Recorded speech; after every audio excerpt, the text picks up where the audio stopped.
بسم اللہ الرحمن الرحیم۔ ہمارے محترم دوست قاری آصف صاحب نے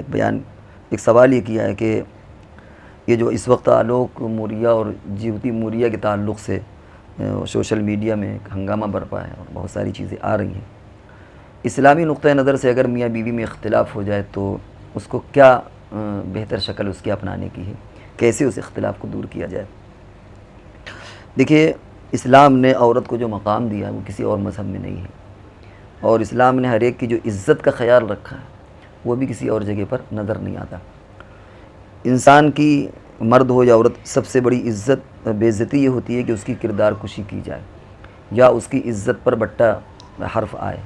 اور خاص طور سے سیکسول لائف جو ہوتی ہے کہ اس کا اس سے تعلق یا اس سے تعلق، یہ بڑی گھناؤنی چیز سمجھی جاتی ہے، اور اس میں انسان کوئی بھی ہو، کسی بھی مذہب کا رہنے والا ہو،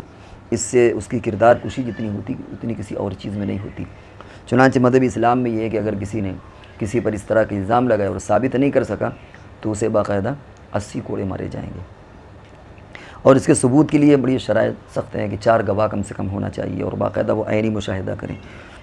تو اس کا مطلب یہ کہ کوئی آدمی اگر کسی کو دیکھ لے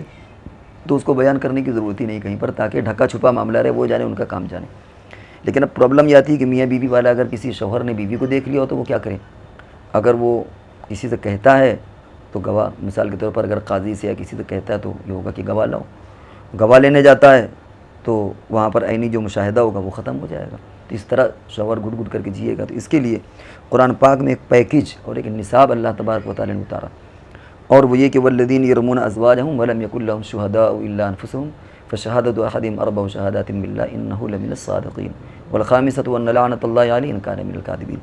کہ اگر کوئی شوہر اپنی بیوی کو اس طرح رنگے ہاتھوں پکڑ لے اور غلط کام میں دیکھ لے تو وہ کسی سے بیان نہیں کر سکتا، وہ زیادہ زیادہ ہے کہ قاضی کے یہاں کر کے 4 قسمیں کھائے گا کہ میں سچا ہوں اور میں نے جو واقعہ بیان کیا اس میں برحق ہوں، لیکن گواہ میرے پاس نہیں ہے، کیوں؟ میں گواہ دیکھ نہیں سکا، گواہ میرے پاس نہیں ہے، اور اگر میں جھوٹا ہوں تو مجھ پر اللہ کی لعنت ہو۔ پھر 4 قسمیں وہ عورت کھائے گی کہ یہ جھوٹا ہے، میں سچی ہوں، اور اگر میں جھوٹی ہوں اپنی بات میں کہ میں نے کسی کے ساتھ ایسا کوئی غلط معاملہ، غلط کام نہیں کیا ہوں، میں سچی ہوں، اگر میں جھوٹ بول رہی ہوں تو اللہ کا غضب، والخامسۃ ان غضب اللہ علیہ ان کان من الصادقین، کہ اگر یہ میرا شوہر سچا ہے، میں جھوٹی ہوں، تو اللہ کی غضب اور اللہ کی لعنت مجھ پر ہو۔ اب شریعت یہ کہتی ہے کہ اب قاضی ان کو جدا کر دے گا، میاں بیوی کو، کیونکہ اب اتنی نفرتیں پیدا ہو چکی ہوں گی کہ اب میاں بیوی نہیں رہ سکتے، ان کو جدا کر دیا جائے گا، الا ہے کہ وہ دونوں ایک دوسرے کو جھٹلا دیں، وہ کہے کہ میں جھوٹ بول رہا تھا تو اس کو سزا مل جائے گی، یا بیوی کہے بھائی میں جھوٹی ہوں، میرا شوہر صحیح بول رہا تھا تو اس کو سزا مل جائے گی۔ لیکن اگر دونوں اپنی اپنی جگہ پر قائم ہیں تو ان کا رشتہ ختم ہو جائے گا۔ دیکھیے، یہاں پر شریعت نے عزت کو باقی رکھا۔ آپ یہ نہیں کہہ سکتے کہ شوہر سچا یا جھوٹا،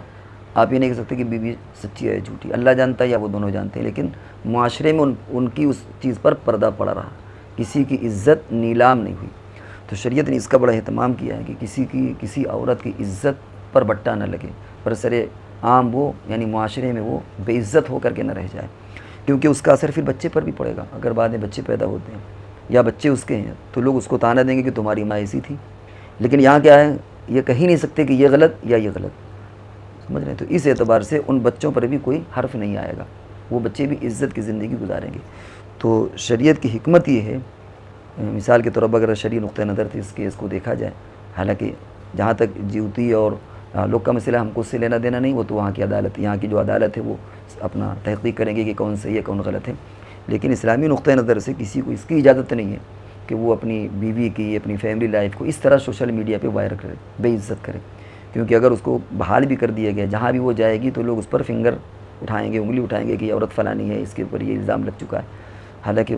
ظاہر بات ہے کہ عینی شاہد کچھ کا کوئی نہیں ہے۔ تو ہمارا کہنا تو یہ ہے کہ اسلام کے اندر جتنا عزت کا احترام کیا گیا اتنا کہیں نہیں ہے۔ اگر کوئی آدمی اس طرح کسی پر الزام لگائے تو اس کو باقاعدہ سزا دی جائے گی۔ ہاں، شریعت نے دونوں کے حقوق رکھے ہیں، شوہر طلاق دے کر کے علیحدہ ہو سکتا ہے، اور بیوی اگر علیحدہ ہونا ہو تو وہ خلا مانگ لے، اور وہ جو راستہ بنا ہوا ہے کہ بھائی آپ کی اگر نہیں پڑتی، وہ 10 سال کے بعد ہو، 20 سال کے بعد ہو، یہ میٹر نہیں ہے، یہ کوئی اہمیت نہیں رکھتا، کتنے دن کے بعد ہو، اگر دل نہیں ملتا یا پہلے دن ملے تھے بعد میں ہٹ گئے، کہ اس کی وجہ کوئی بھی ہو، تو دروازہ کھلا ہوا ہے، جینوین طریقے سے دونوں علیحدگی اختیار کریں۔ لیکن کوئی کسی پر الزام رکھے، اگرچہ وہ سچائی کیوں نہ ہو، لیکن چونکہ کسی کی بے عزتی ہو رہی ہے اور وہ پورے معاشرے میں، پوری دنیا میں، پورے ملک میں وہ رسوا ہو رہا ہے، شریعت اس کی اجازت نہیں دیتی۔ تو اس اعتبار سے اگر آپ شریعت کو دیکھیں تو اس نے جو مقام دیا ہے انسانوں کو، عورت کو، آدمیوں کو، کہ کسی کی بے عزتی نہ ہو، اس کا کوئی جوڑ نہیں ہوگا۔ یہ چند باتیں تھی اس تعلق سے۔ ہمیں امید ہے کہ اس سے آپ کو شریعت کی حقانیت اور اس کی گہرائی آپ کو سمجھ میں آئے گی۔